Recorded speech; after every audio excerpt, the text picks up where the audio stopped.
Bien. Muy bien. Ahí podés hacer entrar, por favor, admitir. Al centro. Por favor. Admitir todos, sí. ¿Cómo se hace para verlo más grande? Sin el póster. Ahora te explico. Ahora Vamos admitiendo. Bueno, buenos días. Soy Norberto Lloves, el secretario científico de la escuela. Comenzamos hoy, 11 de noviembre, con la actividad científica de los miércoles. Esta actividad pertenece al ciclo científico que tiene un nombre general de interrogantes clínicos, conjeturas diagnósticas. Hoy tenemos una mesa de lujo que se llama Ética y Psicopatología en Psicoanálisis. Bueno, le voy a dar la palabra a la coordinadora, Inés Burgui, voy a dejar de compartir. Y, vamos, Inés Burgui, por favor. Hola. Carlos, sí, ahí vamos a Inés. Hola, bueno, buenos días. Bienvenidos a todos a la última mesa de nuestro ciclo científico de este año, que como decía Norberto, se titula Ética y Psicopatología en Psicoanálisis. Bueno, ha sido un año muy particular y estamos muy contentos de haber podido sostener la actividad de esta manera, por vía remota, con una gran participación de gente. Entonces, bueno, en ese sentido celebramos esta última mesa, donde tenemos como invitados a los doctores Carlos Basch y Alberto Marani. Bueno, les voy a dar la palabra primero. En primer lugar va a hablar Carlos Basch, miembro titular de la Asociación Psicoanalítica Argentina, profesor en el Instituto de Psicoanálisis, es autor de El desvío de la letra, que ha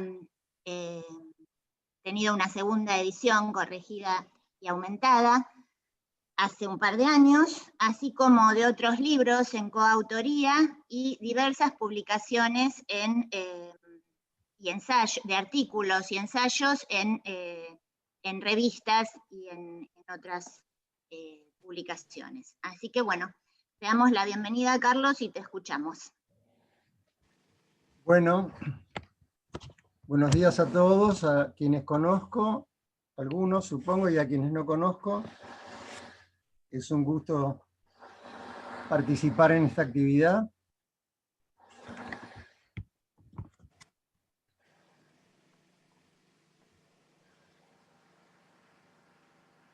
Interrogar la práctica analítica en la perspectiva de la ética abre a muy diferentes órdenes de problemas. Así, por ejemplo, hay un horizonte ético en el comportamiento profesional del analista, relativo a la responsabilidad por su formación, sus honorarios, el no buscar ventajas personales a través de sus pacientes, etc. Pero estas condiciones éticas que debe reunir el analista no se confunden, por más que se puedan superponer en algún aspecto, como luego veremos, con la ética del psicoanálisis, que es inherente a la cura analítica misma. Y se sigue de las coordenadas esenciales del campo de la transferencia. Esto es, la vectorización de la palabra analizante hacia la escucha del analista, que desde allí articula un más allá de la palabra y del principio del placer-displacer. Por estar vinculada a lo singular del decir analizante, esa ética se distingue de toda moral general, universalizable, y se sustrae de los ideales, tanto los de la época como los que sostienen las configuraciones imaginarias y fantasmáticas del analizante, por apuntar en dirección a eso real que por faltar a la palabra es a la vez causa de producciones discursivas en el decir analizante. En un mínimo sobrevuelo por la historia de las ideas éticas, ubicamos autores como Aristóteles, Kant, Kierkegaard, Wittgenstein, que desde muy diferentes perspectivas pusieran de relieve problemas y limitaciones de cualquier modo general de entender el mundo para dar cuenta de lo ético, que quedaría de algún modo por fuera de los límites de ese mundo. Una reflexión de esa índole, solo que en relación al marco específico de la experiencia analítica, atraviesa el seminario La ética del psicoanálisis de Lacan, que apunta, dicho sea de un modo simplificado, a una ética orientada en relación al límite estructural de la legalidad combinatoria del inconsciente. Apunta al límite estructural de la legalidad combinatoria del inconsciente. Hay una fórmula de Lacan muy conocida: solo se puede ser culpable de haber cedido en el deseo. Una fórmula que fue a menudo simplificada hasta la tergiversación. Ubicarla en su contexto requiere algunos reparos mínimos de lectura. Ante todo, no refiere a los deseos de un individuo, sino al deseo tal como se revela en la experiencia del inconsciente. Determinado desde la incompletud estructural constitutiva del sujeto, acotado en su relación de determinación a la vez que de indeterminación por el lenguaje. Ese sesgo se advierte mejor en la pregunta, también formulada por Lacan: ¿has actuado conforme al deseo que te habita? Interrogar no por el deseo, el tuyo, el mío, sino por el deseo que te habita, subraya mejor que se trata en el deseo menos de profundidad que de una otredad que afecta al sujeto desde afuera. Como el deseo nos habita, no basta decir qué cosa quiero para representarlo. De hecho, no se conoce el deseo. A lo sumo se lo reconoce. No se lo conoce, se lo reconoce, como de hecho acontece cuando se arriesga la palabra en el campo de la transferencia, apuntando a recibir el propio mensaje en forma invertida. Se trata entonces de una ética relativa al decir desplegado en la cura, enlazada por ende a la regla de abstinencia freudiana, por fuera de toda cosmovisión. Ahí donde eso era, debo advenir. El sujeto no habrá de ser otra cosa que la dirección que marca el decir, leído bajo transferencia, convocado a advenir allí, de vuelta de la lectura del inconsciente, bordeando un real que por inconmensurable al discurso necesariamente es en pérdida, ya que no hay modo de conocer todo lo que es acontecimiento lenguajero que emerge en transferencia, como convocatoria al sujeto que no preexistía a esa incidencia, todo lo que eso sabía. En torno a esa emergencia se constituye el inconsciente, en una dimensión que no es óntica de lo que meramente es o no es, sino precisamente ética, de lo que debe llegar a ser. Este punto, esencial para abordar los problemas de la psicopatología en perspectiva de la ética, se juega en el modo en que leemos otra de las frases más remanidas de Lacan: el inconsciente está estructurado como un lenguaje. O mejor habría que decir, es estructurado, ya que de hecho en español tenemos dos verbos, ser, estar, para lo que en francés se dice con uno solo, être. Y esto es decisivo, dado que si el inconsciente no está de una vez por todas sino que es estructurado, o bien está siendo estructurado por las operaciones del análisis en el horizonte de la transferencia, ello implica que no cabe hablar de cuadros o estructuras psicopatológicas como algo previo a la transferencia, sobre lo que en segunda instancia incidiría desde afuera la cura. Por ende, tampoco cabe hablar de estrategias o direcciones de la cura decididas de antemano en función de diagnósticos de estructura, por fuera de las vicisitudes de ese recorrido de repeticiones en transferencia, que es una cura analítica. En definitiva, a riesgo de perder la singularidad del sujeto en juego en la transferencia, las estructuras clínicas no se pueden metalenguajear, entre comillas, no se puede hablar de ellas desde afuera, dado que solo las performances discursivas del analizante son estructurantes de la prevalencia de tal o cual estructura de la clínica, histérica, obsesiva, fóbica, etc., que van siendo estructuradas por dichas performances. Lo que a lo sumo puede afirmarse en algún momento es si ha habido o no entrada en transferencia. Eso que antiguamente se solía mencionar en términos de analizabilidad. Ya desde la distinción entre los dos niveles del deseo en el sueño.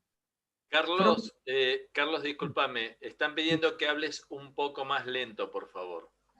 ¿Cómo no? ¿Cómo no? Continúo, no empiezo de nuevo, ¿verdad? No,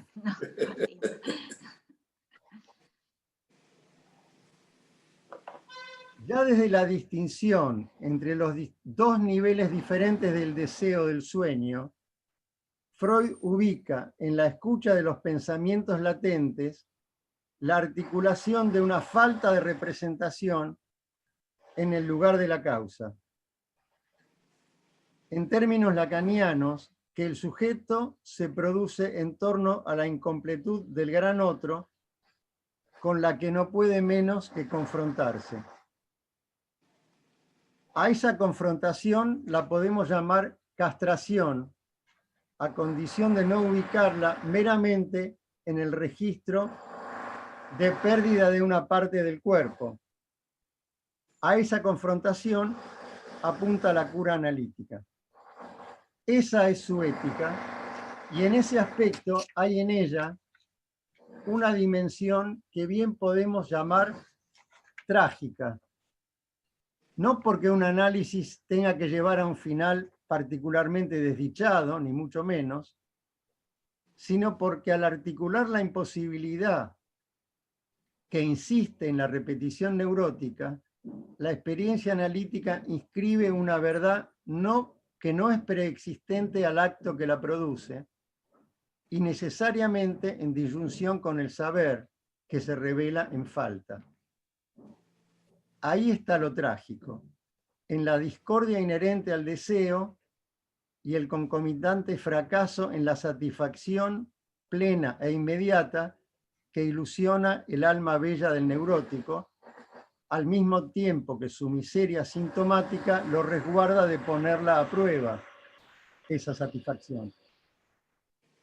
Y al revés, cuando el análisis conduce a la pérdida de tales ilusiones, lo que el sujeto obtiene a cambio no solo es inconmensurable en relación a sus valoraciones previas, sino incluso ajeno a la ley o la doxa de la polis, esto es, ajeno a sus habituales horizontes de pertenencia, al punto que a menudo llega a preguntarse, por fuera de toda universalidad normativa, si en verdad y hasta qué punto quiere lo que desea.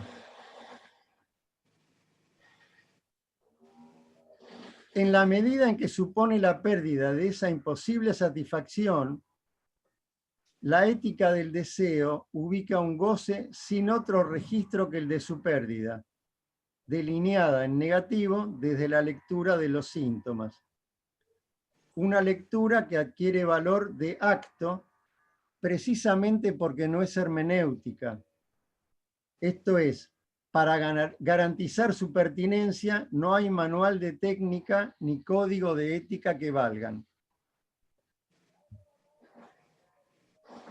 Así pues, la dimensión ética del acto y la decisión se abren en un análisis justamente allí donde se pone en evidencia la insuficiencia de toda teoría de la técnica, pensada como conjunto de reglas que valdrían para todos los casos.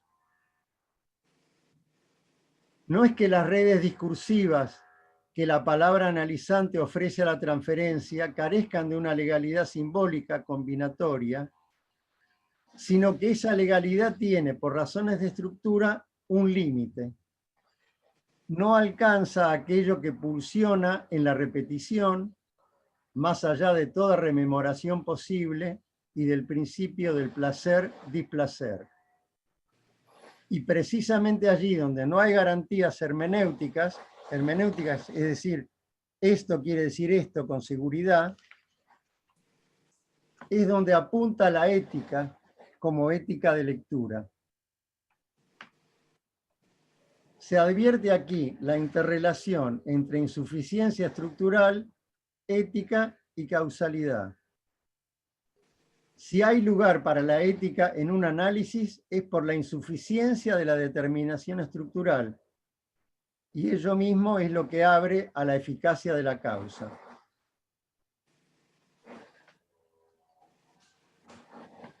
En un rápido sobrevuelo metapsicológico podemos ubicar la imposibilidad para lo representacional que articula la lectura en transferencia en relación a lo que Freud en el proyecto designara como Ding, la cosa sustraída como punto de fuga interior-exterior a toda representación cosa inconsciente.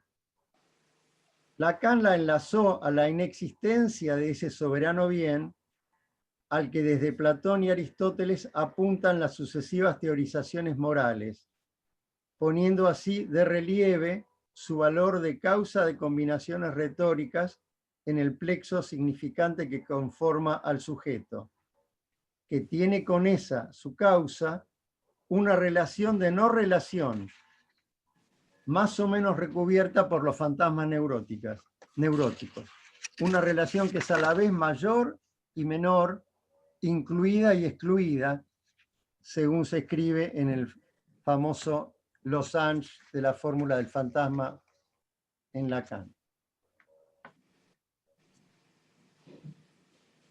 Esto implica que las letras localizadas por la escucha en un análisis no representan eso irrepresentable que bordean. La interpretación no dice la causa, pero en la medida en que lo que bien podemos llamar su poética hace honor a la falta de medida común entre causa y lenguaje, la interpretación sí escribe la imposibilidad de esa medida común. Pone así un límite al infinito mar de las significaciones, posibilitando una operatoria en los bordes del agujero en el gran otro. Se verifica allí una discontinuidad lógica entre la imposible huella del origen y la legalidad combinatoria de las series de retranscripciones inconscientes en las que esa huella imposible no deja de no retranscribirse, al modo de lo que Freud caracterizara en su carta 52 a Fliess como relación de causalidad. Y es precisamente en lo que queda contorneado por los bordes de esa ansia que en la cura se construyen conjeturalmente los fantasmas. Por último, había anticipado al inicio que solo en un aspecto puede haber superposición entre la ética de la cura analítica y las condiciones éticas que cabe pedir al psicoanalista. Ese aspecto es el de la posición del analista en el campo de la transferencia. En efecto, si desde su ética profesional el analista debe abstenerse de obtener ventajas y satisfacer impulsos o intereses de cualquier índole con su paciente, la ética de la cura lo lleva a prestarse a ser semblante del objeto causa del deseo del analizante, pero absteniéndose de confundirse con él. Para decirlo con Lacan, en La dirección de la cura y los principios de su poder, el aporte del analista a la empresa común excede a sus palabras, en juego en la interpretación, y a su persona, prestada como soporte a la transferencia, para incidir en algo que hace a lo más esencial de su juicio más íntimo, en una acción, la de él, que va al corazón del ser. Esto es, que se ubica más por su falta en ser que por su ser. Una falta en ser que cabe suponer ya acreditada por su propia experiencia de análisis personal. No sé si tengo 3 minutos más para referir solo un momento. ¿Tengo 3 minutos más o 4? Sí, sí, sí. Quiero referir solo un momento de un análisis a propósito de todo esto, ¿no?, que hemos dicho, del que han pasado ya muchos años. Se trataba de un hombre joven, de devoción y práctica religiosa, católica, desgarrado por un intenso sentimiento de culpa a partir del comienzo de una relación extraconyugal, una circunstancia que ni siquiera era imaginable para él hasta poco tiempo antes. La situación era crítica, estaba sumido en profunda desazón y por primera vez en su vida llevaba largos meses sin practicar la confesión, que era una práctica habitual en él, la confesión religiosa, por temor al resultado que suponía inevitable, una exigencia de enmienda por parte del cura confesor como condición del perdón. Su vacilación se debatía entre el compromiso religioso y la falta de claridad respecto a una situación que rebasaba en ese momento su posibilidad de decisión. La proximidad de la primera comunión del hijo tornó la situación aún más crítica en vista de la costumbre de acompañar los padres al hijo en dichas circunstancias, lo que hacía necesario confesarse. A medida que se acercaba la fecha, cuando la angustia arreciaba y con ella su demanda de algo, palabra o fármaco, que le permitiera esclarecer el camino a seguir, pareció avisorar lo que le pareció una solución, entre comillas, posible. Se confesaría efectivamente en la fecha prevista, solo que tomando la precaución de elegir de entre los sacerdotes posibles uno de cuyas posiciones modernas, entre comillas también, le eran conocidas y presumiblemente más comprensivo ante situaciones como la que lo aquejaba. Aferrado a esa premisa, compareció en la fecha prevista ante el confesor y pudo participar de la primera comunión de su hijo. Cuando vino la sesión inmediatamente posterior al evento, la angustia, sin embargo, no había disminuido para nada. Al revés, se había incrementado más a partir del preciso momento en que, lejos de defraudarlo, el cura elegido había estado a la altura de lo esperado y dio el asunto por concluido tras unas pocas preguntas y la previsible indicación de rezar determinado número de Padre Nuestros, etc. Fue entonces que, interrogado acerca de si tan escasa penitencia sería suficiente, el sacerdote no había vacilado en responder, según me cuenta el paciente, que si ni aun los hombres más santos dejaron de pecar en determinados momentos, ¿qué quería decir pretender no pecar en absoluto, salvo pecar de soberbia, etcétera, etcétera? Palabras estas que pueden ser escuchadas, como a menudo acontece con enunciados en nombre de una normateo religiosa, pueden ser escuchadas como puro imperativo superyoico o bien apuntando a ese punto que en el gran otro se delinea en negativo, anticipando el lugar de su falta. Todo depende, claro, de la posición del sujeto, de si su lectura hace lugar o no a dicha falta. Ahora bien, lo cierto es que de algún modo el inconsciente no es otra cosa que la inexistencia de esa palabra que diga de qué modo tienen que ser las cosas. Podemos ligarla a la inexistencia de un padre con mayúscula. Así pues, precisamente porque no hay padre que valga para evitar al sujeto un margen de error insoslayable a la hora de decidir, es esencial que ante tal clase de situaciones dilemáticas el analista no ceda en su posición, que se abstenga de todo impulso, por bien intencionado que sea, de indicar el buen camino, ya que justamente es la articulación con la falta del gran otro de la ley, que suele estar recubierta por los ideales, lo que adquiere en el campo de la transferencia valor de causa de deseo. Decimos entonces que el sujeto actúa acorde al deseo que lo habita cuando su conducta, sea esta la que fuere, lleva puesta esa falta. Muchas gracias. Bueno, muchas gracias, Carlos.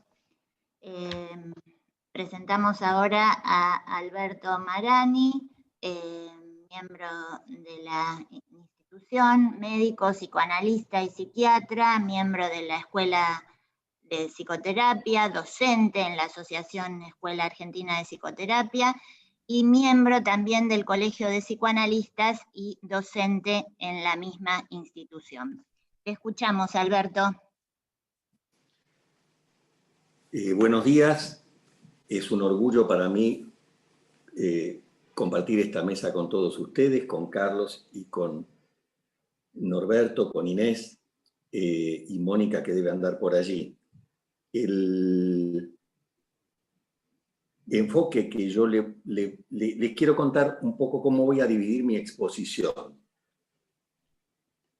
Yo voy a tomar como 3 módulos, el primero de los cuales tiene que ver con para ubicarnos en el terreno, con de qué hablamos cuando hablamos de moral y de qué hablamos cuando hablamos de ética en un marco muy general.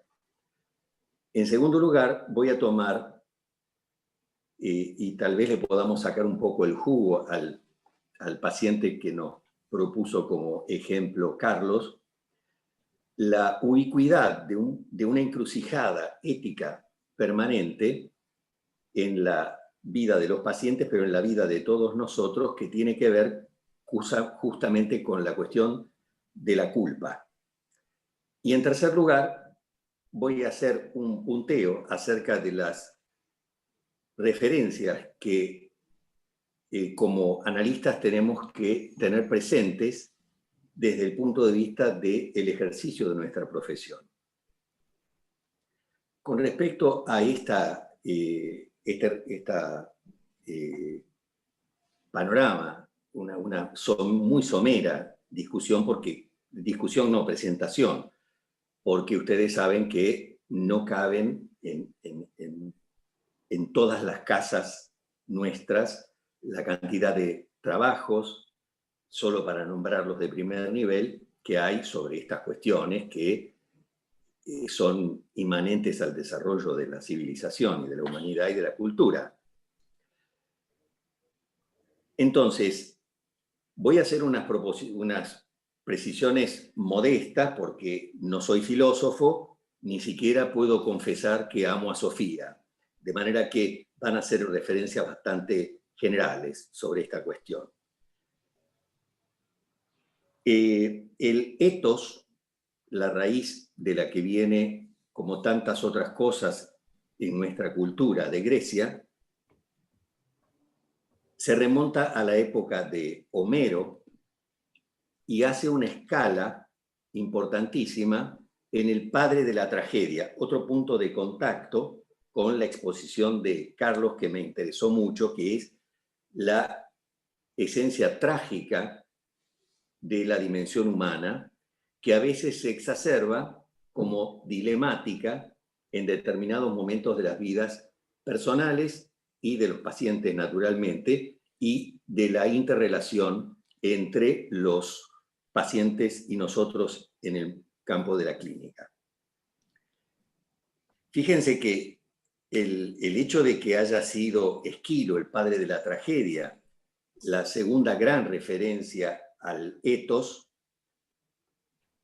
y por supuesto el gran trágico Sófocles, que ha dejado frescos maravillosos que han tomado inclusive muchísimos analistas, entre ellos por supuesto Lacan, que es esa gran tragedia que es Antígona, donde está planteado de una manera palmaria y con una expresividad, con una fuerza extraordinaria, una cuestión ética, tanto por el lado de Antígona como por el lado de Creonte.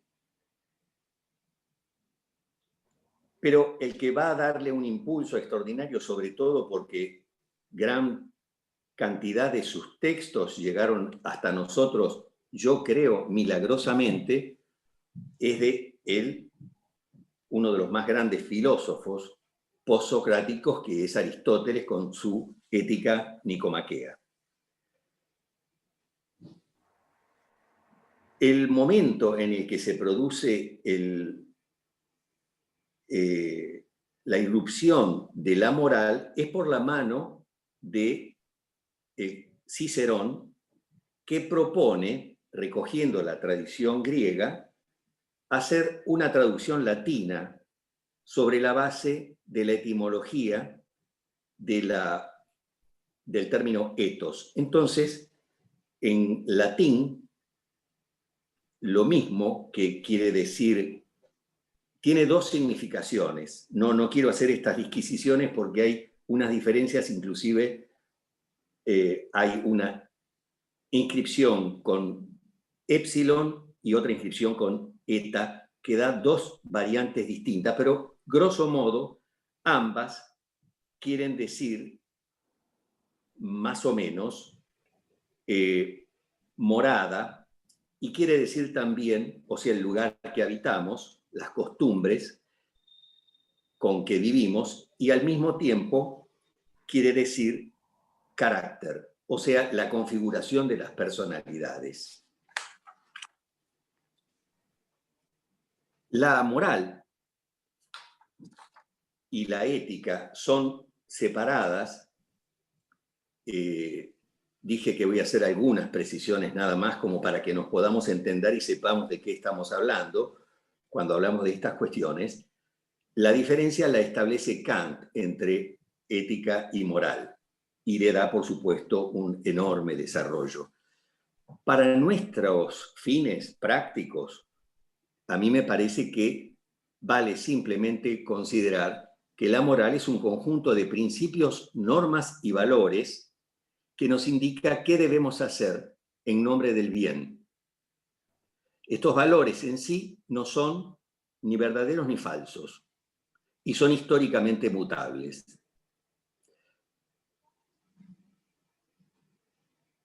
Dice Agamben que si el hombre fuese o tuviese que ser de esta o de esta otra sustancia, si tuviera este o aquel destino, no existiría experiencia ética posible, solo habría simplemente tareas que realizar en la vida. Es como si estuviera ya todo preprogramado. Esta preprogramación, este automatismo, diríamos, este imperativo categórico, como lo va a llamar Kant, ustedes saben, es el que tiene un carácter compulsivo, tiene un carácter prescriptivo, bastante rígido. Esta moral corresponde a lo que el extraordinario y filósofo Louis Althusser ubicaba, de acuerdo a la lectura que yo hago de un texto importantísimo de él que se llama Los aparatos ideológicos del Estado, yo ubicaría la moral dentro, como una provincia dentro de ese particular aparato ideológico del Estado, que es la ideología. La ideología tiene como un departamento de enorme ubicuidad y extensión que es la moral. La moral es epocal y va cambiando. Tanto va cambiando que en algunos momentos, y esto después eventualmente lo podemos considerar, puede entrar en contrapunto con la ética por las razones que voy a decir al definir la ética.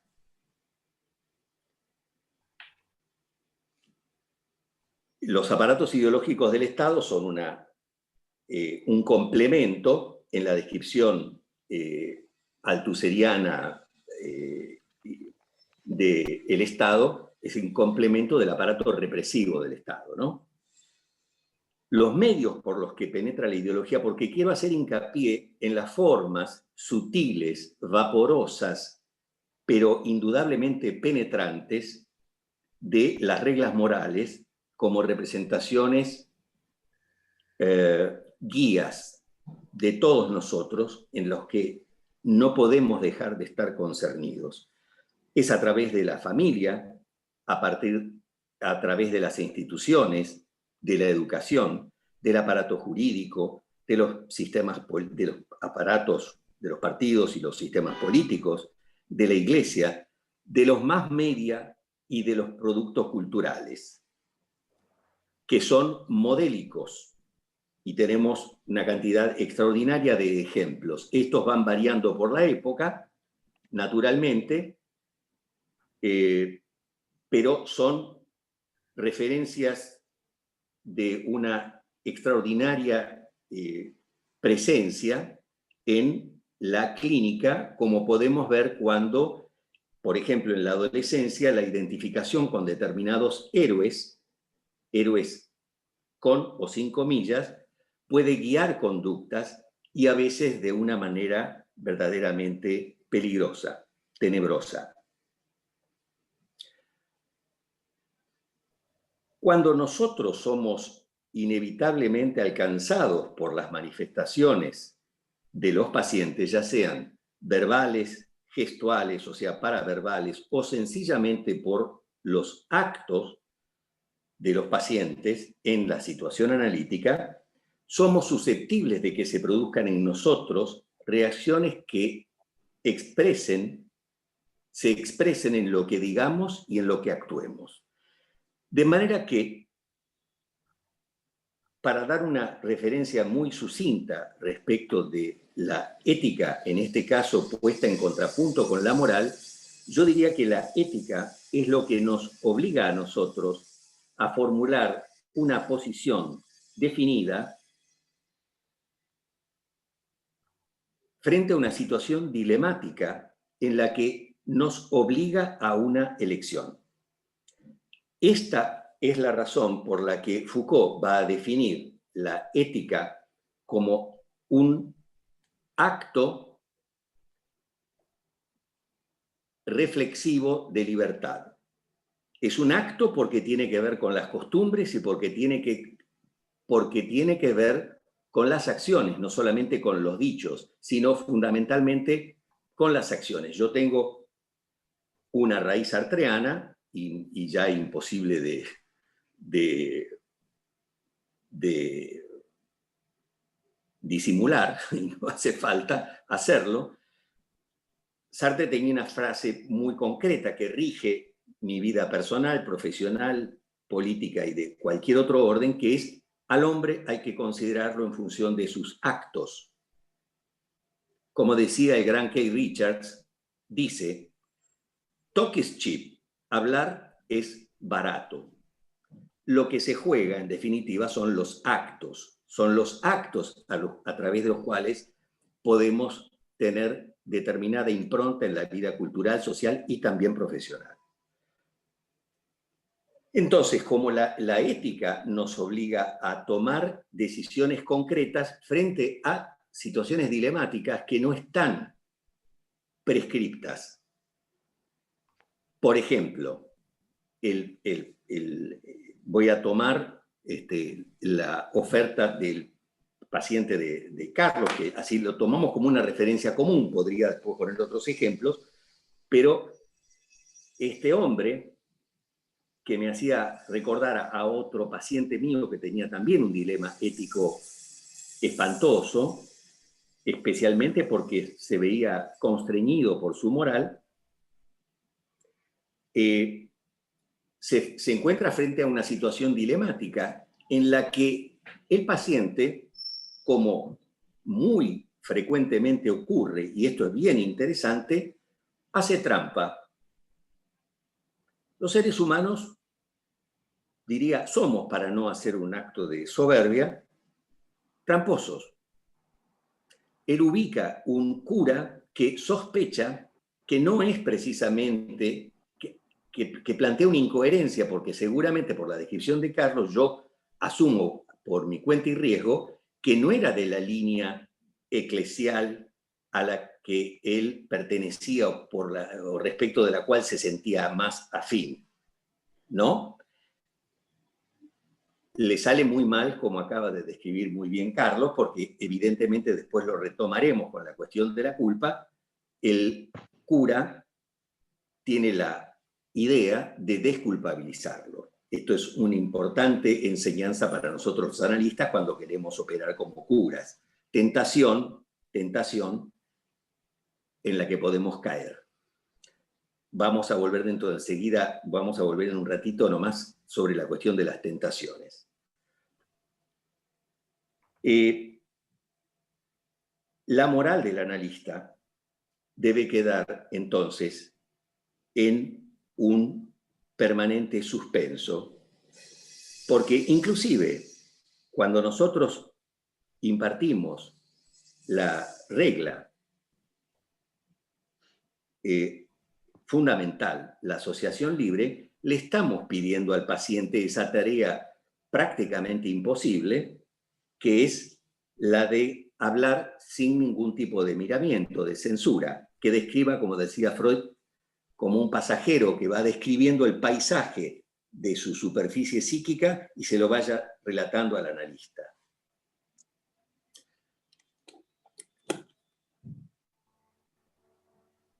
La operación de la censura da cuenta de ese automatismo inexorable de las categorías morales operando permanentemente sobre nosotros. Desde infantes, prácticamente, porque la cosa empieza allí, hasta el último aliento.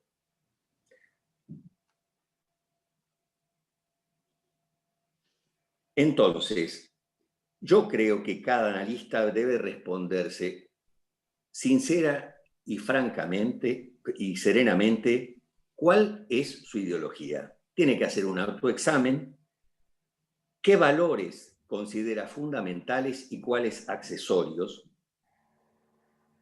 para poder trabajar más o menos en paz sobre la base del conocimiento propio. Por supuesto que así como es imposible de cumplir la asociación libre, y nosotros estamos atentos justamente a las infracciones, no solamente a lo que se produce cuando se levanta la censura esforzadamente, tendencia que por supuesto a medida que el análisis marcha y se fluidifica, es cada vez más fácil, diría, o menos rigurosa esta censura y el paciente se siente en mayor libertad para explayarse, ¿no? Entonces, decía, es una ilusión lo de reducir de manera absoluta el peso de nuestra conformación moral, porque es inesquivable. Lo que sí podemos hacer es tener presente, por eso decía, la autodeclaración de nuestros propios valores y nuestra propia posición. Porque eso es lo que nos permite evitar el peligro de subestimarla y permanecer en la captación de estas reacciones en la dinámica de la clínica para no meter la pata de manera de dirigirnos en guías o, peor quizás, en seductores. Quiero abordar entonces el segundo punto, que es el de la culpa y el de la culpa.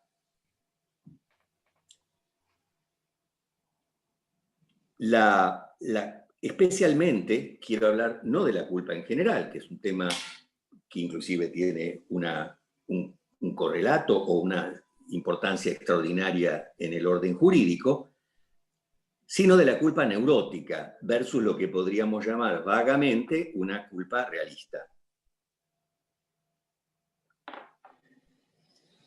Dije al principio que es un tema ubicuo de la clínica porque en realidad la culpa o está vivenciada, como en el caso del paciente de Carlos, el caso del paciente mío que parecía como un hermano espiritual del paciente de Carlos, tenía una duda, si se puede decir así, aún más trágica, porque padre de familia, con hijos de formación estrictamente católica en una de las variantes del catolicismo más extremadamente conservadoras, descubrió o redescubrió en realidad su verdadera pasión homosexual y sus actos homosexuales que le causaban un horror inenarrable. De manera que la culpa está ubicua en el repiqueteo, en esa especie de pájaro loco que nos asusa, que asusa a los neuróticos, que somos, en el mejor de los casos, ¿no? Sino también en la composición del síntoma. Recuerden que el síntoma, estrictamente hablando, tiene un componente culposo. Implica no la expresión de los deseos inconscientes, sino su captura, su deformación y su sanción. Y en tercer lugar, por eso Freud hablaba de la miseria neurótica. Lo que hace miserable la neurosis es justamente la existencia de síntomas. Y si no, la alternativa no sintomática es el estropear las moderadas posibilidades de satisfacción deseante y pulsional que pueda darse. El asunto es que la culpa, que es inconmensurable y que no respeta proporciones, no tiene solamente que ver con la intensidad de las pulsiones, tiene que ver también con la rigidez del superyo. Nosotros tenemos una tendencia a establecer algo así como, según la frase aquella de Freud, ¿no? El superyo sabe más del paciente que éste acerca de sí mismo, porque capta las intenciones, inclusive cuando están medio deformadas. El asunto es que esta culpa no tiene esas proporciones porque puede ser extraordinaria frente a actos que para otro puede llegar a ser cotidiano, como por ejemplo tener un amante.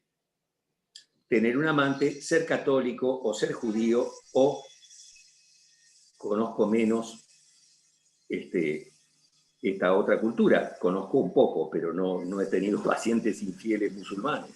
Pero supongo que también con algún padecimiento. Pero determinado paciente puede llegar a sufrir su propio viacrucis a causa de esta transgresión. Por algo, Lacan hablaba de la figura obscena y feroz de la culpa. Pero el asunto es que la culpa puede eternizarse reverberando intrapsíquicamente en relación a sí mismo, a intenciones, no solo a actos, sino también a Dios, pero sin salir de sí mismo, en un circuito viciado del que no hay prácticamente salida. Recuerden, bueno, tenemos el ejemplo del paciente de Carlos, tenemos también el memorable caso del hombre de las ratas, con sus imposibles circuitos para tratar de salir, pero reingresar inmediatamente en el circuito culposo y de la ritualización. Entonces, como la culpa es ubicua y suele ser desplazada con enorme facilidad, ese es el motivo por el que la desculpabilización, que fue la idea que tuvo el cura liberal al darle una palmadita indulgente a su feligrés, paciente de Carlos, avivó la culpa, exacerbó la miseria, exacerbó el padecimiento.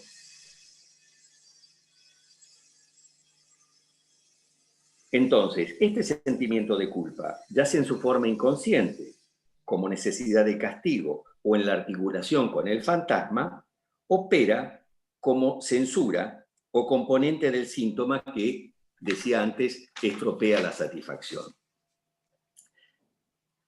Yo quiero plantear que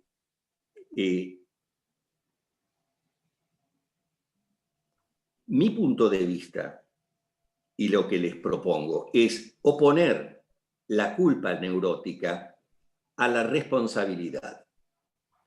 Si dije la asunción de la responsabilidad por parte del sujeto, no del yo, también del yo. Si definimos al sujeto, es una posición personal muy discutible, como el polo reflexivo del yo. En fin, la diferencia con la culpa que queda reverberando en ese circuito tortuoso interior es que de la responsabilidad se produce su asunción frente a un tercero que perfectamente puede ser el analista. ¿Cuál es el beneficio de la asunción de la responsabilidad en términos prácticos? Esta asunción de la responsabilidad de la parte inscripta en el síntoma o en los deseos como aspirando a una satisfacción, una vez que separamos la paja del trigo, es lo que lleva a una reconfiguración de la imagen que el sujeto tiene de sí mismo. Seguramente y probablemente un poco peor y al mismo tiempo un poco mejor. Yo creo que la responsabilidad, la responsabilización, estimula una dimensión para mí de enorme trascendencia dentro del sujeto, que es la valentía.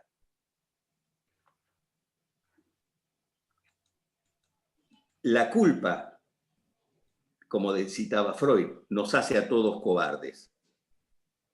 La responsabilidad, diría, para hacer un juego positivo que quizás es un poco binario, nos hace valientes, aunque nos deja un poco chamuscados y no tan pintones como nos imaginábamos o como pretendíamos ser. La característica para evitar la responsabilidad es justamente, por eso me interesó el caso de Carlos, la trampa. Y esa fue bien palmaria, bien expresiva, y ocurrió lo que suele ocurrir, que es el apólogo del cazador cazado, ¿no? El que va por lana y sale trasquilado. Cuando decide acortar la cosa por la diagonal de la trampa, tratando de salir de la culpa, pero sin asumir la responsabilidad. El reintegrar esa representación de sí mismo que incluya la responsabilización por sus actos presentes, pasados y futuros, implica una expansión que va a marcar una diferencia respecto de la dinámica intra e intersubjetiva que va a condicionar de ahí en más los actos del paciente. Entonces, voy a pasar a la última parte. ¿Voy bien con el tiempo? Sí, en la medida que vayas redondeando. Bueno, quiero hacer un punteo rápido. En realidad voy a tener que hacer una selección.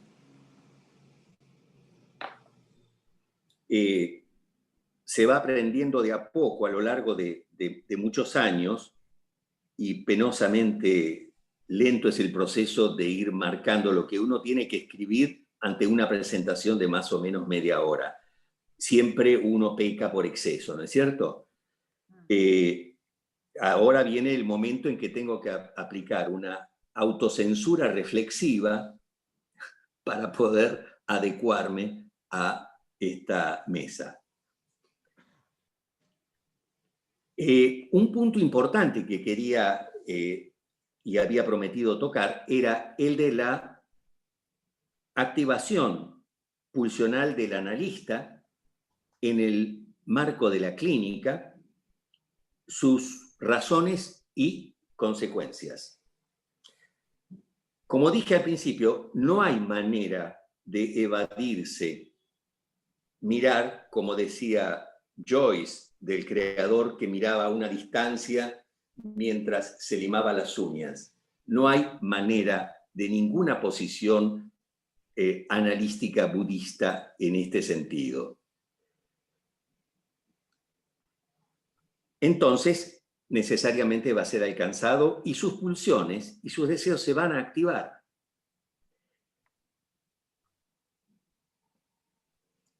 Las pulsiones, clásicamente, por lo que yo veo en función de la práctica, de las supervisiones, en fin, de la experiencia en este terreno, suelen activarse las pulsiones que tengan que ver con el erotismo, con el voyeurismo, con el apoderamiento y con el sadismo o el masoquismo.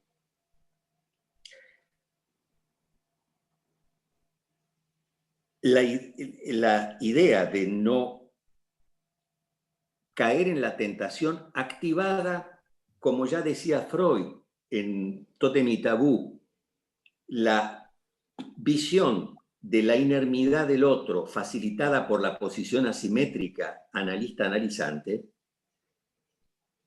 activa esas tentaciones. Entonces, por eso decía que tener muy claro esto, hay que tener muy claro a través del análisis personal, supervisiones, etcétera, para poder enfrentar estas tentaciones que van a ocurrir inexorablemente. ¿En qué momentos, para terminar, se pone en práctica, estamos obligados a ejercer esta posición desde el punto de vista de la ética profesional y desde el punto de vista de la ética individual?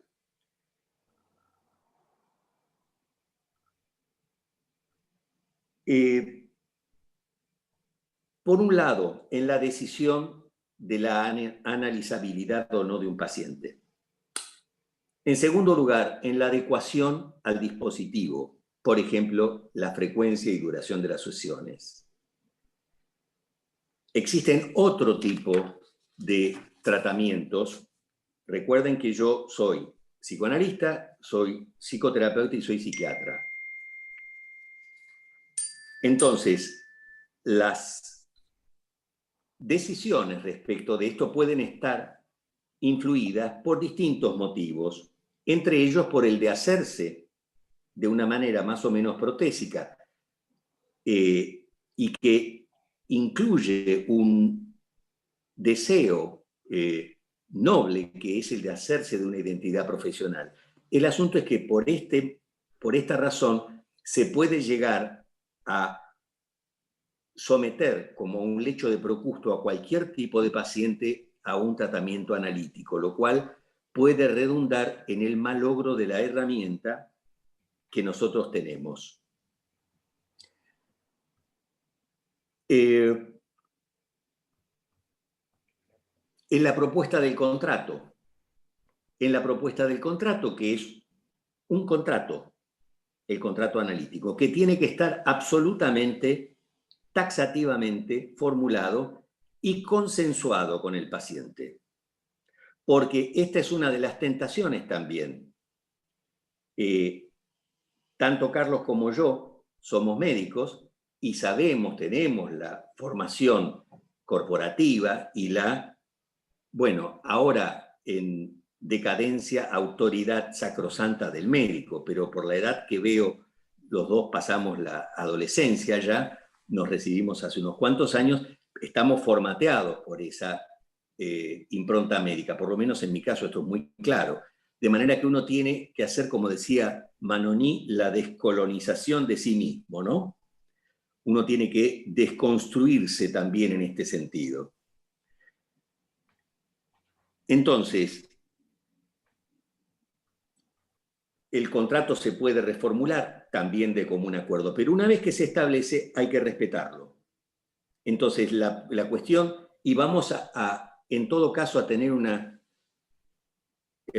permanente posición interpretante de la falta respecto de, o de las transgresiones respecto a lo pactado contractualmente.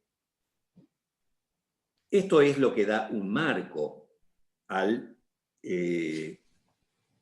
la situación analítica, no es exactamente el método.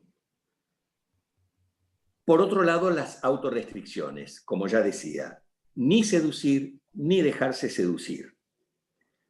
Solo mantener firme el propósito de interpretar, que eso sí ya es inherente y es la pieza esencial del método.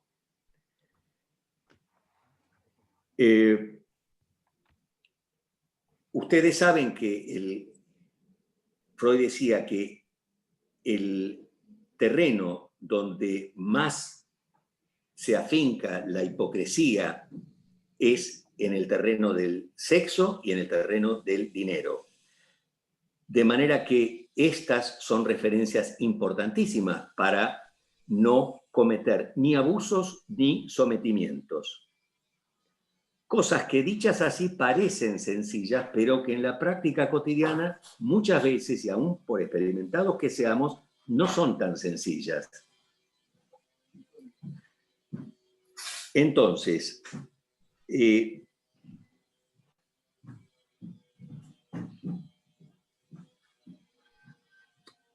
decía antes, citando a Foucault,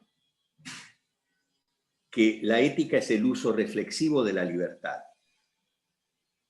El uso, como les decía, ya lo había encaminado esto, se refiere a las costumbres, etos, morada, lugar, costumbres.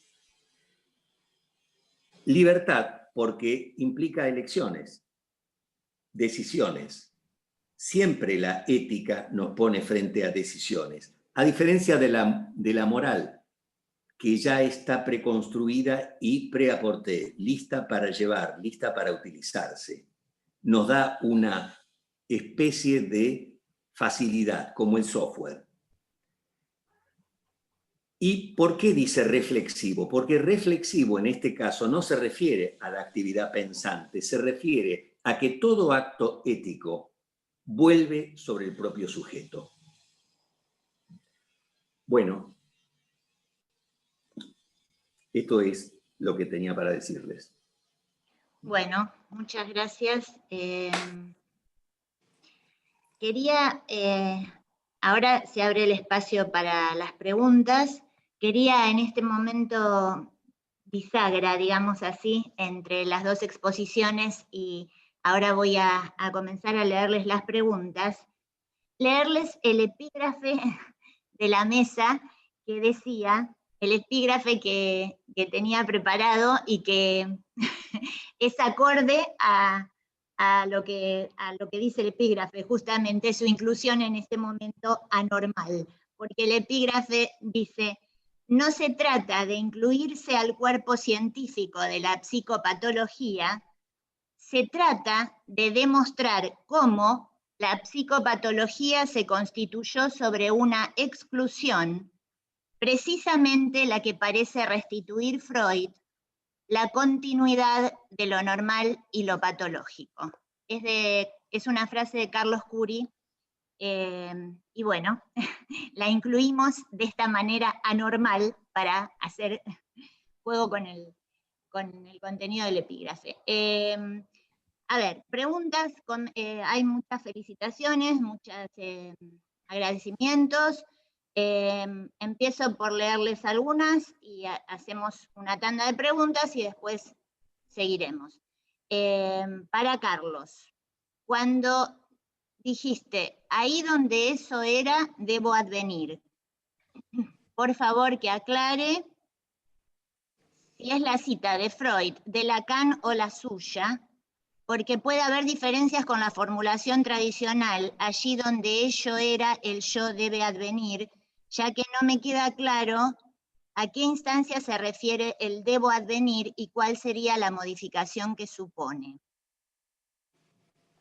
Esta era una pregunta de Marcelo Manuel Podestá. Nora Rabinovich agradece a Carlos y dice si un efecto del análisis será el de la pérdida de goce, de la que testimonia el síntoma. ¿Habrá una ganancia de goces posibles?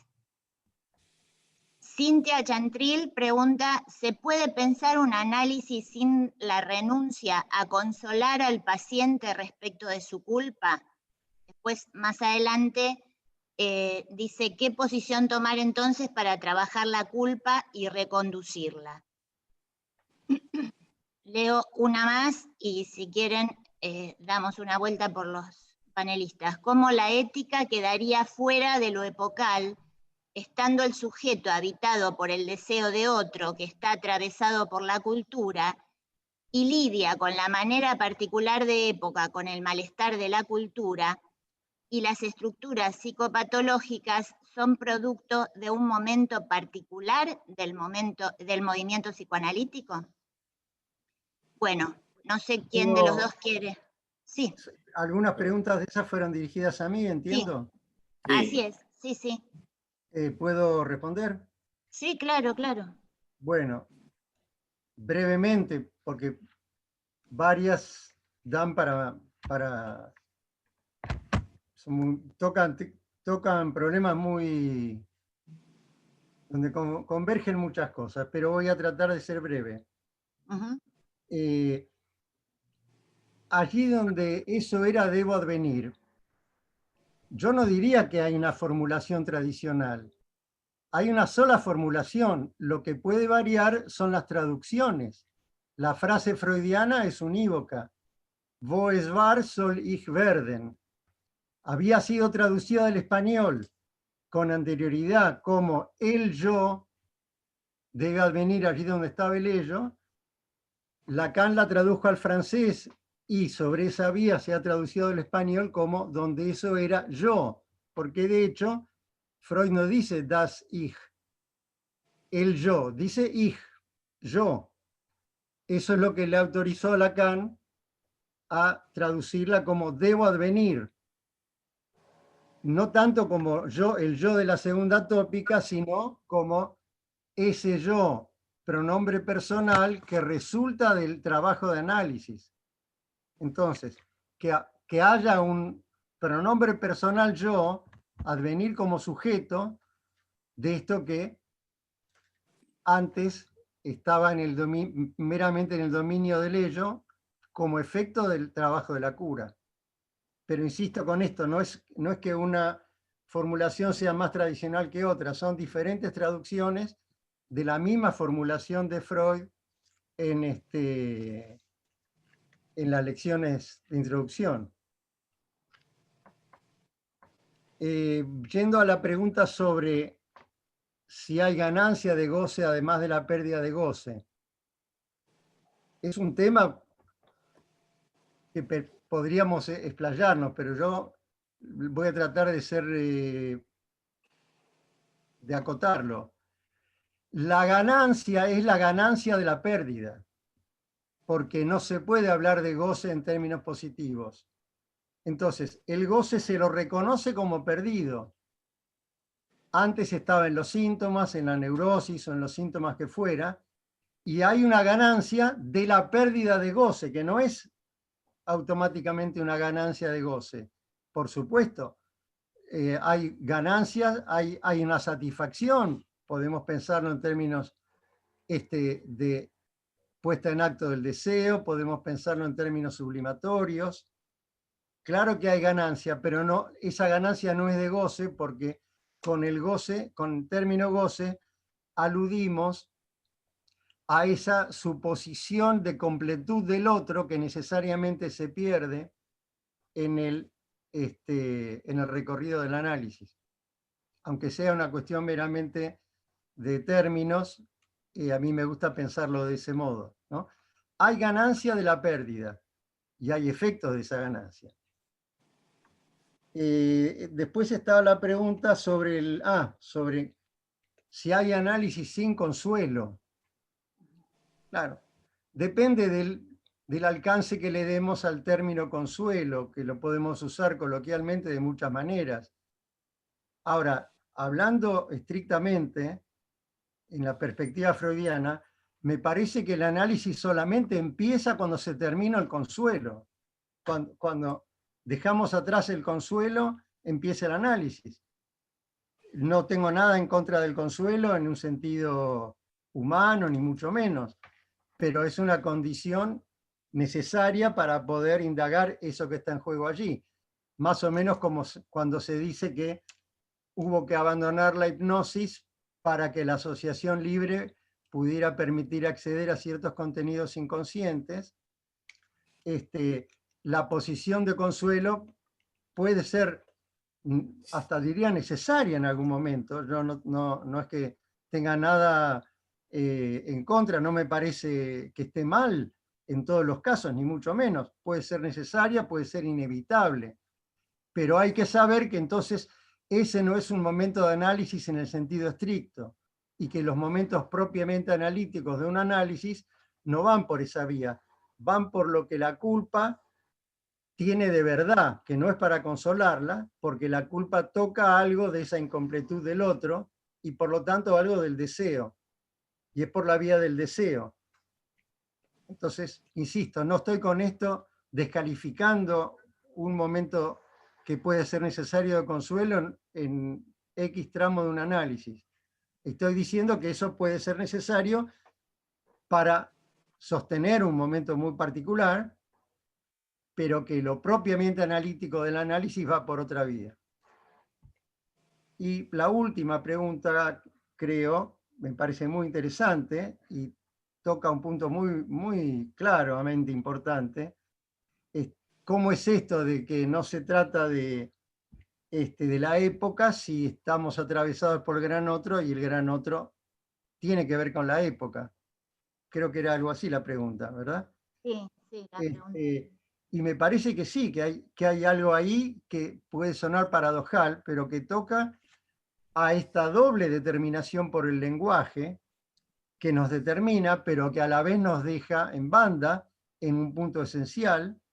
Por eso hay singularidad de cada uno, y entonces no estamos ajenos, ni siquiera como analistas, ni como neuróticos, ni como nada, a todas las coordenadas epocales, el horizonte de época del que no nos podemos simplemente desentender, pero dentro de eso, una vez recorrido el hilo, seguido el hilo de la repetición en transferencia en un análisis, va a llegar un momento que con eso no alcanza, y que eso no es esa determinación que está, bueno, como tantas otras, va cediendo o va cayendo, así como pasa con los ideales, y va dejando lugar a ese agujero que no hay. Yo decía antes, bueno, no hay manual de técnica, no hay código de ética. Podríamos agregar, no hay espíritu de época que alcance, ¿no? Está eso como fondo, como horizonte de fondo, pero al mismo tiempo algo se va a desgajar y se va a recortar de allí. Bueno, por ahora. Bueno. Me sumo a la brecha que abrió Carlos para contestar algo. Sí, claro, porque además hay preguntas que están dirigidas a ambos, si se puede pensar un análisis sin la renuncia a consolar al paciente, Sí. ¿Qué posición tomar entonces para trabajar la culpa? La pregunta de Sebastián Sequeira sobre cómo la ética quedaría fuera de lo epocal. Sí. Voy a empezar por esto que está más fresco de lo que acaba de decir Carlos. Yo tengo la impresión, volviendo a mi raíz sartreana, de que nosotros actuamos en situación. O sea, elegimos apenas un poco las condiciones en las que actuamos. Estamos determinados, pero la conciencia acerca de lo epocal justamente nos permite mantener cierta libertad de la que hablaba Foucault en este acto ético. Es un acto de libertad no entendida como desenfreno, viva la pepa o libre albedrío, categoría esta muy importante, justamente epocal, porque la impronta neoliberal, cambio bruscamente de terreno, hace eje en la cuestión de las libertades, cuya expresión, diría yo, casi teratológico son los libertarios. No me refiero a esa exaltación de la libertad, me refiero a que la conciencia acerca de que estamos condicionados nos permite, por un lado, tratar de mantener en suspenso ese imperativo categórico y eventualmente modularlo, como el propio Kant decía, en un imperativo hipotético. ¿Qué haría yo si, no? ¿O qué debo hacer yo si se dan determinadas o tales otras condiciones?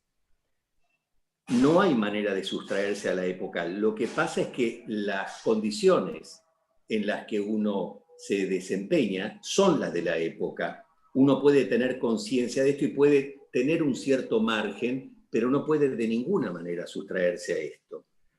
Yo no sé cómo va a ser el psicoanálisis.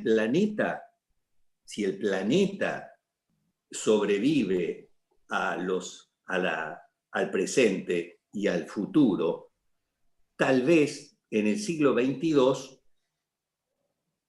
va a haber otro psicoanálisis.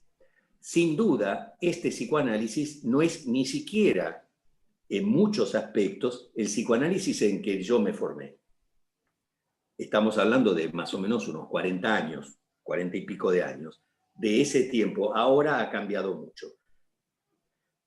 Con respecto a la cuestión del consuelo, a mí me parece, y me sumo a lo que decía Carlos, que por lo menos mi forma de trabajar es siempre participando de cerca en las vicisitudes de la vida del paciente, pero el hecho es de que el consuelo o cualquier otra posición que podamos adoptar humana tiene que ser hecha sin perder de vista que nuestro objetivo, como decía Carlos, es la interpretación. O sea, separar la paja del trigo para quedarnos con el núcleo deseante del síntoma y a partir de allí dejar al paciente, tal vez a lo largo de un paciente de paciencia nuestra, trabajo, para que una vez que quede expuesto este núcleo deseante, el paciente verdaderamente tome esa decisión que es, ¿quiero lo que deseo? Cuando uno dice sí quiero, en ese juego, ¿no? Que proponía Lacan, ¿no?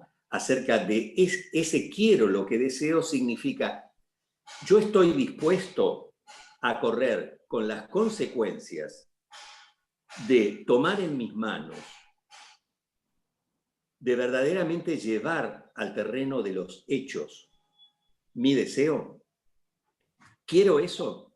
Quiere decir que hay una contraposición allí y ahí es donde funciona el sujeto, me parece a mí, en la concepción que yo tengo, como polo reflexivo del yo, de tomar una decisión respecto de eso.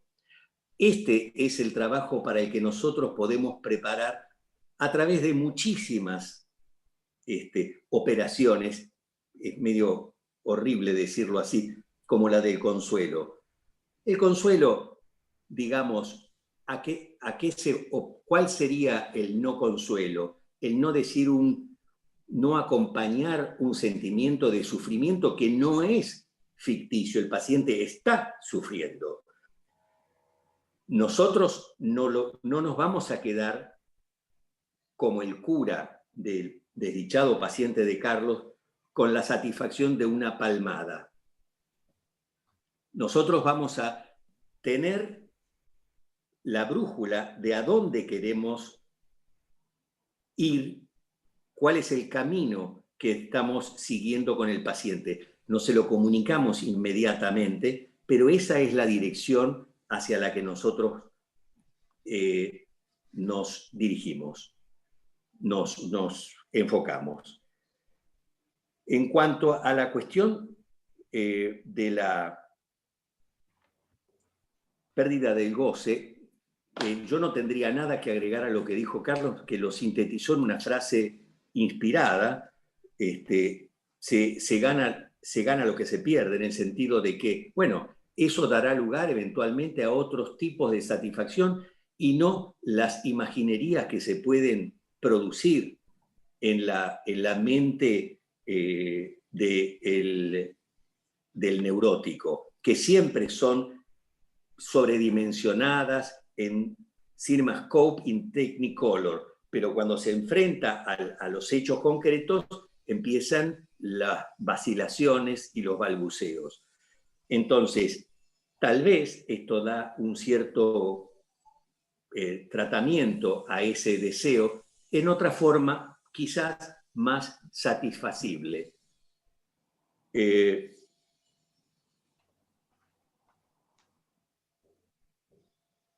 Bueno, no sé si se me perdió alguna de las cosas que quería decir, pero hasta estas preguntas era eso.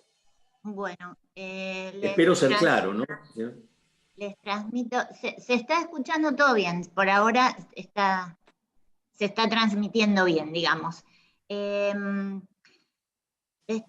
Bueno, les acerco algunas preguntas más. ¿Cómo se ve afectada la ética cuando nos encontramos con el tope del narcisismo en el analista? Para Alberto, ¿considerás, a ver, esta era una pregunta de Perla Frenkel. Nora Rabinovich, para Alberto, ¿considerás que los hechos o los actos del hombre son tales por tener valor significante? Es decir, que su valor no pasa solamente por tratarse de una acción motora. Voy a incluir un comentario de Alfredo Grande que hace por vía YouTube, que dice: es necesario diferenciar culpabilidad, culpa y enculpamiento, además de incluir a los ideales del superyo como aseguro de la moral siempre represora. Marcelo Podestá, para Alberto. Más allá de las diferentes versiones de las diferencias entre ética y moral, ¿cómo ve la articulación de ambos conceptos con el eje naturaleza-cultura? ¿Ética y o moral son únicamente expresiones de la cultura? Lo digo por el énfasis en el carácter epocal de esos conceptos. ¿Ese carácter tiene un límite? Joaquín González Moronta dice: es posible que... supongo que Joaquín, es posible que para Freud el ethos se refiera más a una función del yo y el mores se refiera más al superyo. Bueno, y les agrego una última más, en todo caso si hace falta se las voy recordando, de Abel Zanotto, que dice: ¿cómo pensar la ética del analista frente a situaciones clínicas dilemáticas? Analizar a represores, corruptos, abusadores, pacientes con ideología contrapuesta a la ideología del analista, tanto en la demanda inicial de análisis como en el curso del tratamiento. Bueno, no sé cuál de los dos quiere comenzar. Carlos. Sí, siguiendo el orden que veníamos teniendo, pero bueno. Sí, dale. Un par de cosas. Primero que nada, permítanme mandarle un saludo muy especial a Alfredo Grande, no sabía que estaba acá, él me va a entender. Hermano en el aula y en la vida, era un viejo, una vieja consigna.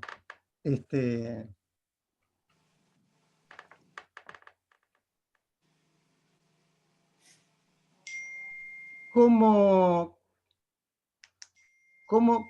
el narcisismo del analista afecta a la ética? Es la pregunta de Perla, que aprovecho y le mando un saludo grande también a Perla Frenkel. Parece que la respuesta podría ser, me falta la palabra, hay una palabrita específica que no me viene. Porque el narcisismo del analista, ¿quién está exento? ¿No? Que levante la mano el que esté exento. Entonces, me parece que afecta o no afecta, sencillamente en relación a que pueda afectar o no su posicionamiento, su abstinencia, porque el analista puede tener el narcisismo que sea en su vida, en su persona, en sus asuntos particulares. La cuestión es, cuando se ubica como analista, bueno, si no va a poder abstenerse de decir qué sé yo qué por su narcisismo, bueno, mejor entonces que se dedique a otra cosa. Y si puede operar la abstinencia y puede posicionarse, no olvidemos que la abstinencia Freud la ubica como complementaria de la regla fundamental, es decir, es parte de la regla fundamental, de algún modo, el dispositivo, y hace juego con la regla fundamental. No hay valor de la regla fundamental sin abstinencia. Entonces, si puede vérselas con eso, bueno, seguramente algo con el narcisismo tuvo que hacer, porque seguramente si hizo un análisis no habrá sido solo para ser analista. Así que en eso nos cabe a todos las generales de la ley. La cuestión es poder ubicarse como analista o no, y no diría mucho más. Y me interesa mucho la última pregunta, ¿no? Respecto de la ética del analista en relación a situaciones dilemáticas. Y no sé si se me escapó alguno, pero represores, ideales contrarios, ¿cuáles más? Corruptos, abusadores. Corruptos, abusadores. Yo creo que es un ejemplo muy que viene muy bien para pensar en serio algunas cosas.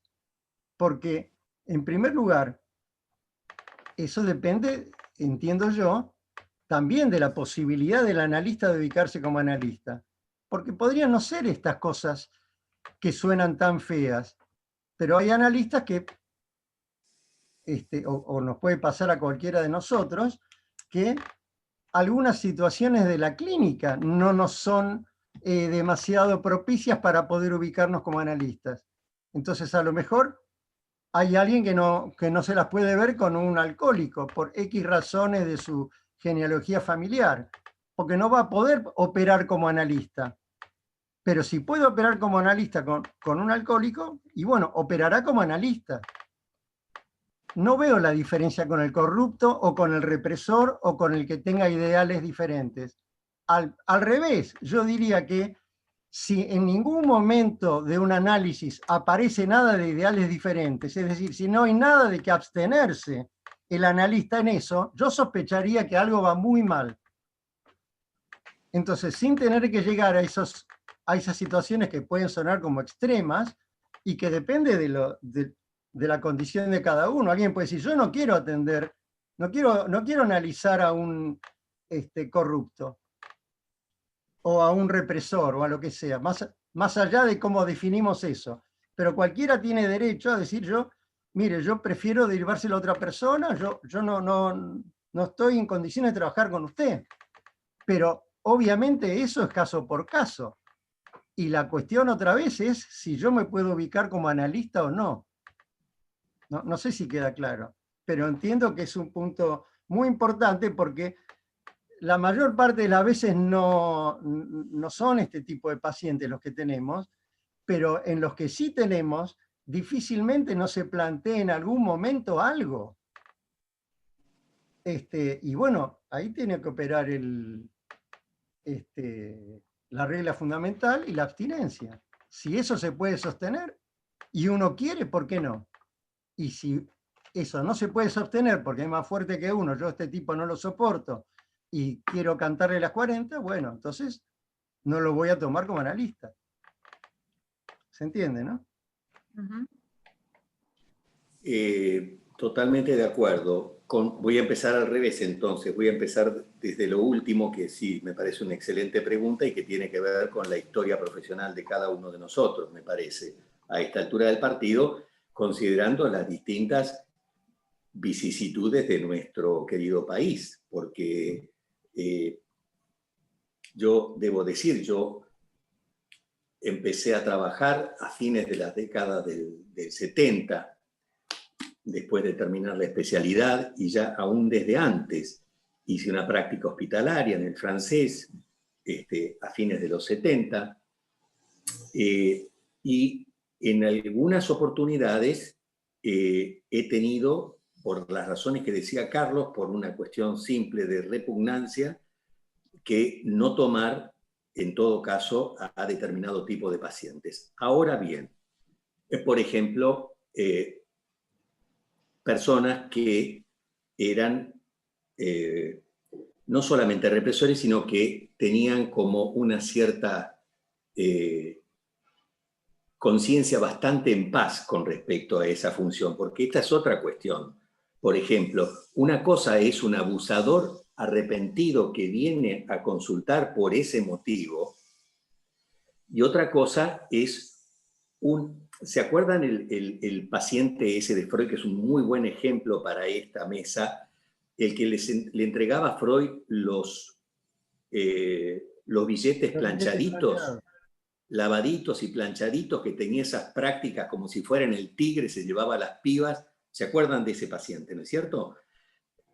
Este paciente no tenía ninguna dificultad con todo esto, dirían los del yo. Esto era egosintónico. Entonces, la egosintonía o la visión, la perspectiva sufriente por esa culpa, en todo caso culpa realista, son dos perspectivas completamente distintas.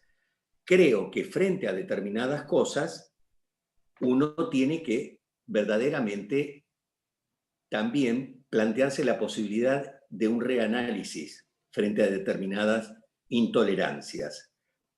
Y por eso decía al principio que cada uno tiene que saber tiene que saber cómo es su historia, cómo es su vida afectiva, cuáles son sus fidelidades y cuáles son sus ideales, y esto planteárselo con absoluta honestidad, porque esto está marcando también nuestros propios límites. No podemos tratar ni analizar a todo el mundo, ni analizar a cualquiera. Entonces, yo abriría 3 instancias acá. Los pacientes que no tienen esta perversión, digamos, como algo, pongamos los represores o un abusador o cosas por el estilo, como algo que esté en conflicto con sí mismo. Los que sí están en conflicto con esto. Y por otro lado, los que pueden llegar a producir cierto malestar, cierta pérdida de equilibrio, digamos, en la posición analítica para el analista. En estos casos, tal vez sea cuestión de repensar la posibilidad, de pensar seriamente la posibilidad de reanalizarse frente a las repugnancias, porque ustedes saben que las repugnancias muchas veces están marcando determinadas cosas irresueltas dentro nuestro. Pero esto no es extendible a todo y entiendo que tenemos nuestras limitaciones. Con respecto a la cuestión del narcisismo como límite, efectivamente, en la medida en que ese narcisismo incontenible empiece a funcionar en el marco del dispositivo analítico, va a ser inevitablemente un factor distorsivo. Por más que esto concite el beneplácito complementario del paciente, o peor aún si esto concita en esas efusiones un beneplácito del paciente. Freud decía, el analista, a consecuencia de las particulares condiciones del trabajo analítico, será efectivamente estorbado por sus propios deseos para hacer de manera correcta las constelaciones del paciente y reaccionar ante ellas con arreglo a fines. O sea, los defectos que todos tenemos, sin duda, tendrá su impronta en el campo. El asunto es estar percatado de esto y tomar una decisión justamente en relación a esto, que este es el terreno de la ética. Este es el terreno de la ética ya no solamente profesional, sino personal. Con respecto a la pregunta de la correlación entre moral y superyo y yo, y la articulación moral, ética con naturaleza, cultura, no sé si tengo muy clara la pregunta. Sin duda, se podría hacer, pero es medio de Disney o es de dibujito, me parece, porque hay transiciones, no es tan fácil en la práctica, pero uno podría decir que la moral, sin duda, ustedes recuerden que el antecesor del superyo era la conciencia moral, que tenía que ver con las formaciones reactivas dictadas o guiadas por la moral, conciencia moral. Eso está sin duda del lado del superyo. Sobre todo cuando no está reprocesada por el sujeto, porque todos tenemos categorías morales. Nosotros tratamos de hacer el bien, para decirlo muy rápidamente. Paul Ricoeur decía, ¿de qué se trata la ética? La ética trata, lo decía con esa enorme grandeza que se expresaba muchas veces en formulaciones muy sencillas, pero Ricoeur decía, la ética consiste en darnos la posibilidad de vivir juntos. Parece sencillísimo, pero no lo es. Pero de esto se trata, vivir juntos de manera constructiva, no convivir de cualquier manera, obviamente. Y poner a la ética del lado del yo sería probablemente adecuado si uno piensa modélicamente y además con un modelo bastante simplista, que en la medida en que los dictat del superyo son automatismos,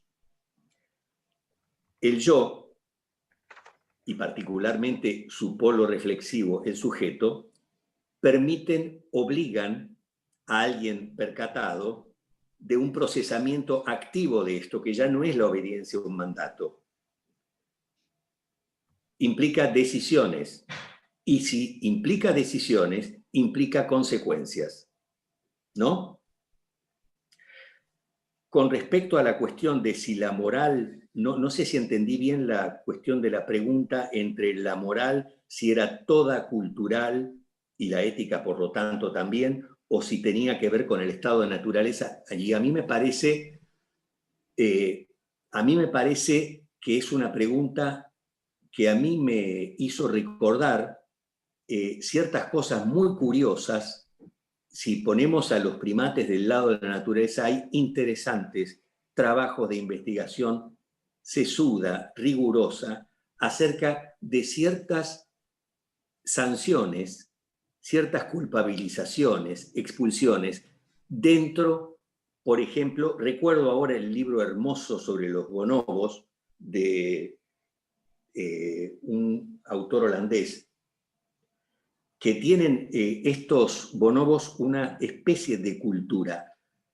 Ahora bien, si todo esto se traslada al ser humano, sería muy freudiano pensarlo así. Yo me inclino más a pensar que esto está modelado, en todo caso, o retrabajado por el ser humano, y que en esa medida se producen cambios epocales permanentemente. Porque yo sospecho, sin ser un primatólogo, que los bonobos, desde sus tiempos arcaicos, desde su Ilíada y su Odisea, tendrán las mismas costumbres tribales. En cambio, la expulsión de la tribu o no por parte de los seres humanos, el ostracismo, las condenas, han cambiado de una manera absolutamente impactante. Si cambiaron en los últimos años, ustedes piensen la cuestión de la homosexualidad. Hace unos, creo que fue en el Congreso de Barcelona del 90 y pico, que ahí se empezó a ver la posibilidad de excluir dentro de las patologías a la homosexualidad. El psicoanálisis varió durante mucho tiempo, e inclusive en contra del propio Freud, ¿no? Obligó a tomas de posición y tratar de enderezar a los homosexuales. Esto fue una práctica que en los comienzos de mi actividad profesional era vigente. Bueno, solamente esta partícula.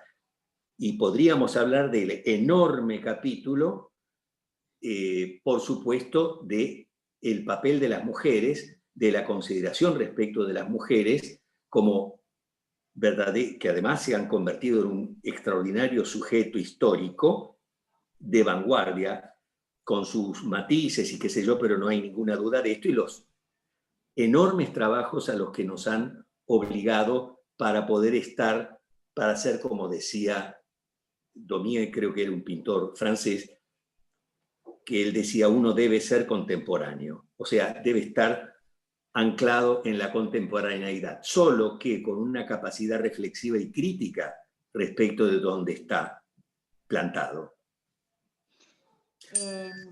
Bueno, gracias a ambos. Les leo un par de preguntas más porque se nos está terminando el tiempo y hago lugar a que después brevemente nos acerquen alguna reflexión más. Nora Doukler dice, de alguna manera la responsabilidad es liberadora en el sentido de que la sumisión al superyo parece destinarnos y mediante la responsabilización se produce una posibilidad de hacer otra cosa con eso. De la escuela argentina, no sé si debe ser Norberto, ¿cómo podrán relacionar María Eugenia. ¿Cómo podrían relacionar la responsabilidad con la rectificación de los diques pulsionales de la que habla Freud en Análisis Terminable e Interminable? Perdón, ¿podés repetir? Lo dijiste muy rápido. Sí. ¿Cómo podrían relacionar la responsabilidad con la rectificación de los diques pulsionales de la que habla Freud en Análisis Terminable e Interminable y con el juicio adverso?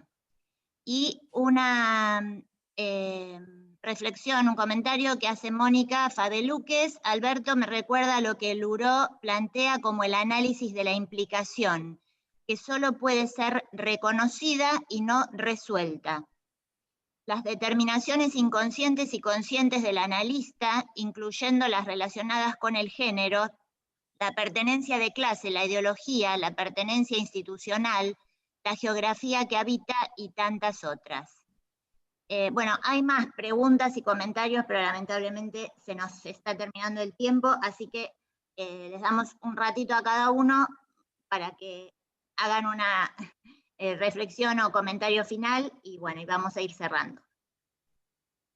Bueno, una última cosa diría, tomando una de estas últimas preguntas, de María Eugenia me parece, de la responsabilidad en relación a cómo opera eso en relación a la rectificación pulsional de la que habla Freud. Hay una respuesta fácil y un poco cómoda. Opera por añadidura. Esto es, cuando decimos responsabilidad, decimos pasar de la culpa a eso que toca la castración y que toca la castración del otro. Y en ese recorrido que se da a través de N vueltas de tuerca de la repetición en transferencia, seguramente algo pasa con la rectificación a nivel pulsional. Por supuesto, no vamos a entrar ahora en el inmenso capítulo de la cuestión pulsional, pero en efecto, el análisis no se dicen las pulsiones, pero se las toca, para decirlo de un modo metafórico, desde lo que se va trabajando en lo que sí se puede llegar a articular del deseo. Y esto no es ajeno a asumir la responsabilidad, que en la propia responsabilidad siempre está en una relación de ida y vuelta con la falta del otro y poder subjetivar eso. En relación con eso, me disculpo por la brevedad, en honor al momento, lo poquito que queda de tiempo, pero quiero mencionar algo en acuerdo con lo que decía Alberto sobre la posibilidad o no de analizar en determinados casos, pero yo subrayaría un matiz, haría una salvedad con la que tal vez él esté de acuerdo, pero en todo caso yo quiero subrayarlo. Cuando Alberto dice, si viene una perversión, un abusador, un represor, corrupto, lo que fuera, si la conciencia está en paz o no. ¿Sí? Bien, esto tampoco excede a la situación general de que cuando alguien nos viene a ver como analistas, hablando de lo que sea, si la conciencia está en paz, sencillamente no hay nada que hacer, ni hay por qué hacer nada. Si su conciencia está en paz, porque nosotros no estamos para cambiar a la gente, estamos para tomar demanda de análisis. Y si su conciencia no está en paz en alguna punta que a lo mejor no es necesariamente esa, porque puede ser merecedor de cualquiera de esos adjetivos, corrupto, corruptor, represor, abusador, lo que sea, pero no tiene la conciencia en paz respecto de si cuando va por la vereda camina por la baldosa del medio o no, o si se pone colorado cuando escucha tal música y no sabe por qué. Empezando por esa punta, como en cualquier otro caso, no sabemos a priori las consecuencias que eso puede tener. Entonces, sí, yo estoy de acuerdo que si a nosotros nos da repugnancia, no tenemos por qué tomarlo, si no vamos a estar en condiciones de escucharlo con abstinencia. Más allá de que decidamos retomar análisis o no, o lo que fuera. Pero en ese momento decidimos tomarlo si pensamos que podemos estar a la altura y si no, porque nos molesta, nos repugna. Pero si hubiera conciencia en paz por completo, no tiene ningún sentido la pregunta. Y si no la hay, bueno, ahí depende de que nosotros queramos tomarlo o no. Como vine haciendo, voy a tomar la última parte de lo que decía Carlos y después, en todo caso, diré algo sobre la otra u otras dos preguntas, que por lo menos que las anoté. Cuando decía lo de la conciencia en paz, me refiero que por ahí el paciente tiene, pongamos, recuerdo un caso que obviamente no tomé, tenía un problema matrimonial que no estaba del todo ligado a su función como represor. Represor de alto nivel, digamos, no un torturador directo. Y esto estaba completamente escindido, digamos, como muchos pacientes quieren ordenar un almácigo que le sale medio fulero o que no salen las rosas que quiere, y después es la ampliación del campo con el correr del tiempo lo que va extendiendo la cosa no solo al jardín, sino a la casa. Pero cuando esta disociación está operando y existen otro tipo de conflictos, es una decisión ética, y yo lo admito como una limitación, quizás mía, pero bueno, cada uno tendrá las suyas, la decisión de no asumir ese análisis, o inclusive esa psicoterapia. Con respecto a las repugnancias ya hablamos, y esto hay que tener muy en cuenta que puede ser, diría nuestro querido Freud, un átomo, una molécula, un mol de histeria en nosotros el sentir ciertas repugnancias. Las repugnancias esas contienen ese núcleo al que la pulsión está fijado, o un núcleo, digamos, deseante. Entonces hay que ver cómo es la cuestión de las repugnancias, y por eso decía que me parece que el expediente más directo es considerar la posibilidad de reanálisis. Ahora, acá estoy cubriendo dos terrenos heteróclitos, porque estoy hablando de la repugnancia por ciertas prácticas, por ejemplo, sexuales, para tomar un ejemplo clásico, con la repugnancia frente a ciertas configuraciones personales e historias que a mí me hacen absolutamente imposible participar de eso, porque me conozco y yo tengo mi indio también, como todos los tenemos. Lo que pasa es que conocerlo al indio. Entonces, se me va a chispotear, y además ustedes saben que cuando uno quiere expulsar a un paciente, finalmente lo va a expulsar. Adelantémonos a ese penoso momento y digamos francamente que por determinados motivos no lo podemos tomar. Se verá qué es lo que decimos de esto. Finalmente, con respecto al juicio adverso, quería decir simplemente que es la operación del juicio adverso concreta la que se produce cuando uno decide si quiere lo que desea, por ejemplo.